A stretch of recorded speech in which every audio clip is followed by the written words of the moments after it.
पांवटा साहिब की सड़कें इन दिनों अपनी बदहाली के आंसू रो रही है। पांवटा साहिब से बंगानी किलोड़, पांवटा साहिब से रामपुर घाट, पांवटा साहिब से जामनीवाला, पांवटा साहिब से पुरवाला, डांडा, बनौर और टोरू बहला की मुख्य सड़क जगह जगह से टूटी हुई है। पिछली बरसात बीत जाने के बाद भी इन सड़कों की कोई भी सुध नहीं ली गई, जिस वजह से हर दिन इन पहाड़ी क्षेत्रों से जो लोग पांवटा साहिब जाते हैं उन्हें भारी परेशानी उठानी पड़ती है। इन टूटी फूटी सड़कों की वजह से लोगों के वाहन भी टूट रहे हैं, जिस वजह से लोगों की जेब पर अतिरिक्त बोझ पड़ रहा है। लोगों को समझ नहीं आ रहा सड़क में गड्ढे हैं या गड्ढों में सड़क।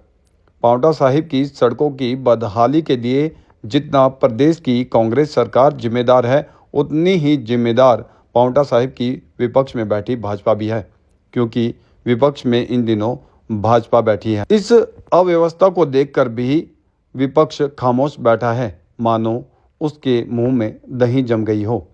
इतिहास गवाह है, अगर विपक्ष चाहे तो सरकार से वो काम भी करवा सकता है जिसे सरकार करना ही ना चाहती हो।